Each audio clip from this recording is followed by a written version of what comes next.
It's no secret that Portugal isn't as good value as it used to be. House prices have increased 60% in the Algarve over the last 5 to 10 years. However, there is one area in the country where the old, authentic Portugal can still be found, and it's gorgeous, and it's cheap.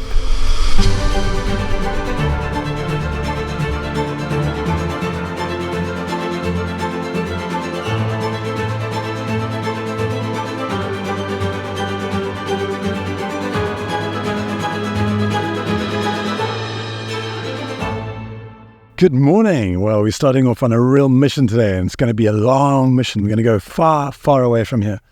And the reason we're going is because we're going anyway, but I also decided to make a video about this trip because this comment has plagued me for some time. And it started off really nicely, like, thanks for the thoughtful video, blah, blah, blah, blah.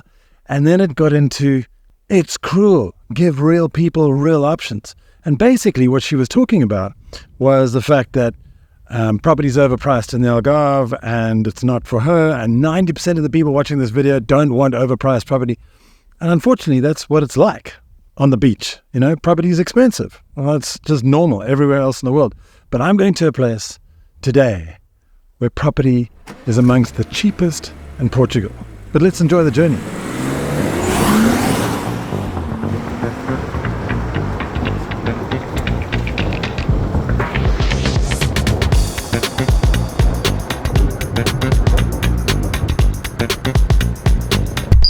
Hey, that was quite a cool find, wasn't it? It was.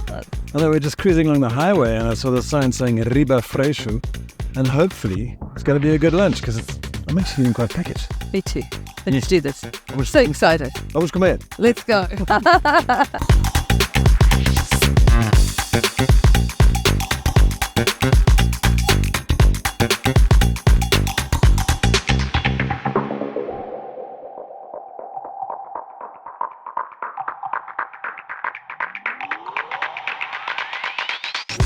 Wow, the restaurant looks really fancy, but it's awesome. It's got a beautiful view overlooking the vineyards.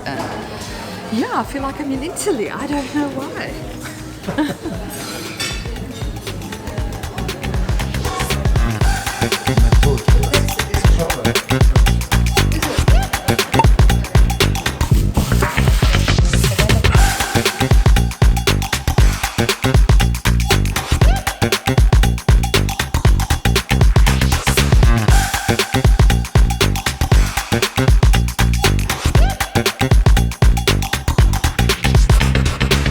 As you can no doubt see, we headed north up through the Alentejo throughout the whole day. We stopped for lunch at Riba Freixo wine farm and then carried on to spend the night at Estremoz because we were going a little bit further away, but we wanted to break up the journey and stay in Estremoz. I actually originally wanted to stay in Monserrate, but we'll leave that for another day because that is a stunning spot. And I wasn't that excited about Estremoz. I mean, it's got a castle, as you can see right here. It's an amazing castle and it's like really got a lot of old history around. But walking through the streets, it just felt dilapidated and abandoned and scuzzy, more scuzzy than normal. And it wasn't this beautiful, clear, country, lovely spot. Maybe I didn't see the right parts. Maybe I should go back. But it just didn't strike me as an amazing place. And we walked through, and it was like middle of a weekday, right? And we walked through at night, and we didn't see any places open. We stuck around in the hotel for dinner, which was great. It's called Supalinchan. Really lovely little hotel. You can see it down here now. It's called the Patio dos Solares. So it's actually a wonderful place to stay with a beautiful pool, nice little area out there where you can have drinks and things. What you playing? Risk. Ah, my turn. All right.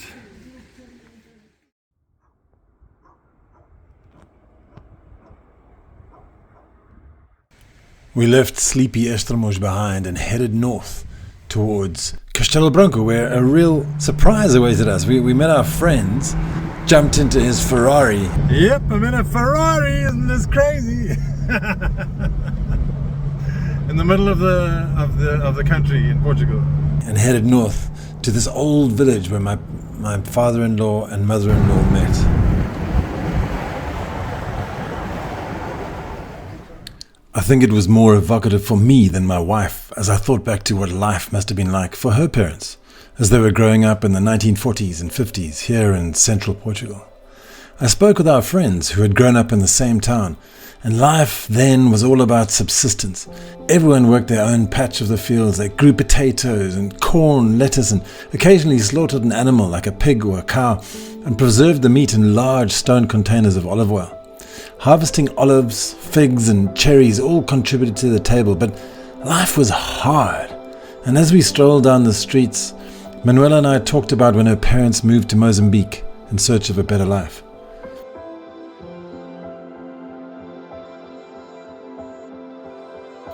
Here in Portugal, the only thing that has changed is that, like most of the small towns in Portugal, people have left and moved to Lisbon, Porto, or the Algarve in search of work. These old rural areas are desolate, abandoned, but beautiful. Take Portugal and São Pedro, for example. There were easily 2,000 people living there. Now, there are maximum 400 people. However, more are slowly returning to take up a less stressful life, to retire, or just to enjoy the fruits of the land. The concelho that this town is in is called Penamacor, and according to a recent survey on Idealista, it's the third cheapest concelho in the whole of Portugal for property. And there is tons of it available. We saw for sale signs everywhere. I really want to take you on a tour of this whole area because it is beautiful. It really is stunning. And there are tons of people who are coming from overseas to actually relocate and to buy houses and live in this area. And there's a bunch of communities, and there's actually, it feels like it's really remote when you first arrive there, but let me explain a few things to you. But first, we had to attend the Festa, or the Feira. So the town festival, the town fair, is held every single year. And most of the people who originally lived here have moved to France, and they come back and they reconnect with all the friends and everything. And it's quite a big event.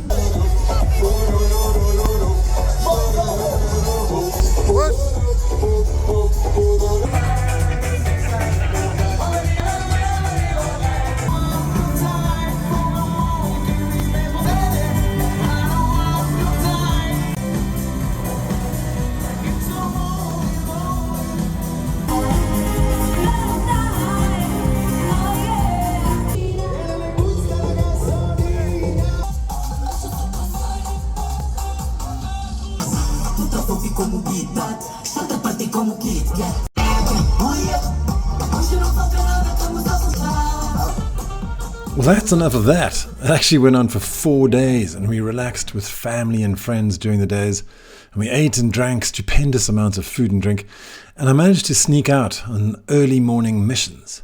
I have to explore the area, as the last time we were here, it was before that 130 kilometer walk. I don't know if you remember that, a few videos back. And in winter, when it just rained, we came up for Christmas, and it just rained the entire time, so I couldn't see much. So let's do a quick overview of the area. Now, brief Portuguese geography lesson. The country is divided into regions, 7 of them, including the Azores and Madeira. And those regions are divided into districts, and the districts are divided into concelhos, and the concelhos into freguesias. For example, the Algarve region is technically the Faro district with 16 concelhos or municipalities inside it. Castelo Branco district is within the central region and has 11 municipalities or concelhos. So these are the municipalities within the Castelo Branco district. Vila de Rei, Sertã, Proença Nova, Vila Velha de Rodão, Oleiros, Castelo Branco, which is the capital obviously, Fundão, which is an interesting town, Covilhã, snuck right up against the Serra da Estrela, Belmonte, Penamacor, and Idanha Nova. The 4 largest towns in the district in order of population are 1. Castelo Branco, 34,000 people, and then Covilhã, right up north, right next to the Serra da Estrela, there's 23,000 people there. And then a little bit further south, Fundão has 12,000 people, and way down in the southwest is Sertã with 6,000 people. Now you can get anything you want at most of them. You'll be surprised how many amenities are actually available in these areas. And for example, Castelo Branco has a brand new shopping mall, so it's not like you're in the middle of nowhere. And it's only 2.5 hours to the coast, or 2.5 hours drive to Lisbon, and you can take the bus, you can take the train. So it's actually not as remote as you might think. Food is super cheap. almost half price compared to the Algarve, in most restaurants up here. But join me next week as I explore the area in more detail, hiking up mountain castles, I love that, in the most Portuguese of Portuguese villages. A stroll around a dam where you can swim, sup and paddle all day long in the heat. I visit more castles tucked away in gorgeous little villages, and I discover something very specific which is already changing what videos I make. Completely. But in order to round out this video, let's chat to an English couple who have recently moved close to Fundão. So I met Jonny and Sam, right? And we're going to shout for the camera, but yeah. And they've moved over here in April this year. So I just wanted to ask you guys a little bit about what it's like to connect with locals, or locals and also English-speaking people. Because do you speak Portuguese? Well, a little bit. We're learning. It's very difficult, but we are learning. Yeah. I think our biggest saving grace was our friend Joseph. He's been here for 8 years now. He's got a YouTube channel called Farmer for Fun. Oh, I've seen him on YouTube. He has a Portuguese wife. He speaks fluent Portuguese, and he's got lots of friends in the area, and he's taken us under his wing, introduced us to so many different people, and everybody is so friendly. Fantastic. Everyone's so friendly. In our village, we can't walk down our village, any road in our village, without being stopped and asked how your day is, how we are. Bom dia, boa tarde. It's constant walking around talking, whereas in England, it's kind of blinkers on, look down. Yeah. A little nod here and there. Yeah, you might nod at someone if you've seen them before and you know them. Apart from that, you don't even look at people in England. But here, it's everyone wants to chat. Everyone's open. They're so patient as well. We use Google Translate quite a lot, the conversation tool on there, and it's been so helpful. It doesn't always get it right, but it's pretty close. So because I mean, if you're looking at it from say you're moving over from the UK or from the USA or something, and you think, how this is Portuguese people here. How on earth am I going to be able to find people to communicate with? But there's lots of foreigners here as well. Yeah, there's a lot of English here. We've met up with quite a few English YouTubers that are out here. So, OK Portugal, Ken and Gina, Farmer for Fun, we've mentioned Joseph and his girlfriend. Portuguese Kindergarten Culinaria, Steve and Tausch. Yeah. They're really nice. They're actually in this region. Yeah, they're not far from here. We should try and get a list together. I'll stick it all in the description. Because it sounds like there's 10. So that's exactly how you met people, through YouTube, right? Yeah, yeah. And did you guys start your YouTube channel back in the UK, or did you start it here? We launched it here in April, 1st of April, April Fool's Day. So our first video was like, this is no joke, we're moving to Portugal. Yeah. And our first few videos were of us touring around Portugal in May last year, looking at properties on our motorbikes. Yep. And yeah, we came out here, and this was the first time we'd visited central Portugal, and we were like, we love it. This is what we want to do. And so why Central Portugal? I mean, you could have gone to Lisbon, Porto, Algarve, or anything like that. I think mainly we were inspired by Farmer for Fun, Joseph, who lives in Fundão, and he, in his videos, was saying, just get in touch if you're interested. We'll help you look at properties and stuff like that. He runs an estate agency out here now. Okay. But at the time, he was just like keen to help people move here because he was like, he loves it so much. So he had such a passion for it. So yeah, we got in touch with him, and he showed us a few properties, and then he actually found our property for us when we came back out here in August last year. Because our first trip in May, we didn't find something that we liked. No, but our first trip in May was our driver to come to central Portugal, because we kind of excluded the Algarve because it's very touristy, and we didn't really want to live in a big tourist trap. So it was central Portugal and the Silver Coast. So we came over last year on our bikes. We was here for 2 weeks, and we toured around. We viewed many different properties in lots of different. We wanted something rural as well, didn't we? We wanted a farm. We wanted to be near some mountains because we love motorbikes, and really curvy, right? Yeah. So we wanted to be somewhere near mountains, and we went all the way around central Portugal. And we was kept on being drawn back to Fundão. We'd find amazing houses, but the location wouldn't be right, the land wouldn't be right. Or after touring around everything, we decided that the area, the location, and the land that you're buying is the most important, and you can build a house. That's why we settled for the property that we did end up going on, but it needs a complete restoration, which wasn't our intention when we first came here. When we first came here, we wanted to pick up our things, put them down in the new house, and live there and be happy. Yeah. But we've ended up with a full restoration project now, and we're really How do you feel about that? really excited for it because It's just taking some time to get the planning the permission. Portuguese paperwork and everything that you have to go through is. And they're changing the Yeah. regulations, building regulations. So how do you feel about it? Doesn't it feel quite isolated here or not? You feel Not at all. hospitals, shopping malls? We've got everything we need. Like Fundal is a city, but it's quite a small city. I'd say it feels more like a town. But you've got restaurants, there's motorbike shops. We've been able to get everything we need. We've got Amazon Spain that delivers to us. Yep. It might be a little bit slower than what we're used to in the UK, but not overnight delivery.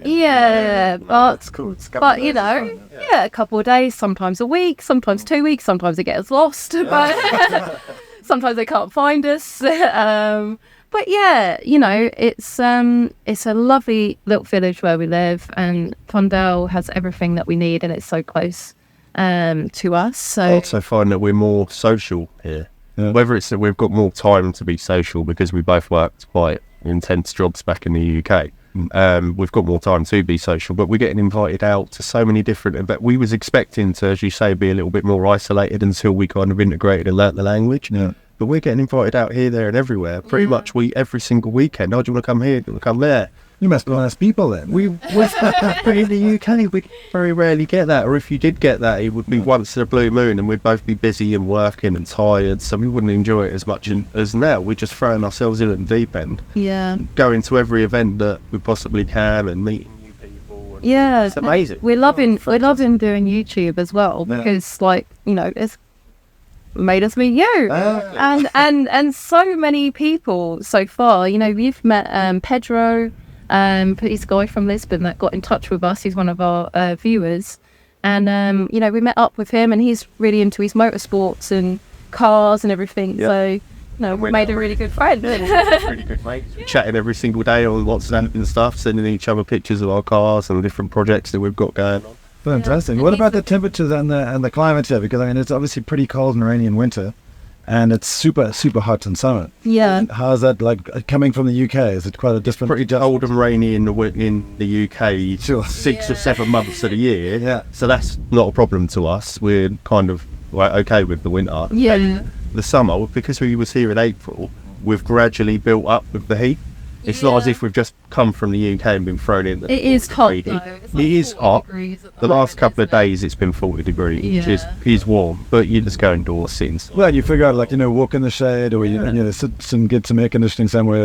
Instead of It's not a problem. We're getting used to it. We're adjusting quite nice. Yeah. river beaches and things like Yeah, that. exactly that. As long as you're near a water source, it's fine. Yeah. Jump in there. If not, get near your aircon or something and get indoors. We went to a beautiful waterfall river beach the other day, Poço de Broca de Barriosa, and it was just probably I'd say it's my new favourite river beach. Is it close to Fundal? It's an hour, so it's not okay. it's not too far. I mean, we do an hour's ride like no problem, and we actually enjoy the ride there because the roads are so good as well. So for us, I would say that's my new favourite because they've got the restaurant there as well. It's really There's an good. amazing restaurant there, and the water is just so crystal clear. Yeah. It's straight out of the mountain. You've got a huge waterfall that you can swim underneath. Cold, I imagine. It's cold, It yeah, is cold. but when it's 35, 40 degrees, it's not nice. Yeah. Awesome. Well, guys, thanks so much. It's really awesome to hear about your life here in where are we? Like Alpedrinha, huh? Alpedrinha. In central Portugal, because it is quite different to the rest of Portugal, and so obviously things here are a lot cheaper than the Algarve and Lisbon and Porto. So it's a really interesting option to look at. Yeah, thank you so much for inviting us to chat. Oh, you're welcome. Yeah, no problem. It's nice to meet you guys. And check out their YouTube channel. It's fun. Please do. Thanks for watching, but if you are into central Portugal, next week I'm going to go into much greater detail about all the places I've visited and a bit of history. And like I said, there's this one thing that I've found that is just going to shape the future of my videos for the next couple of months. It's massive, so I can't wait to see you next week. So, and if you do have a problem remembering, just click subscribe, because everybody will, it'll notify you and stuff. You click a bell and all that stuff. You know what to do. Thanks so much, guys. I'll see you next time. Algarve Addicts.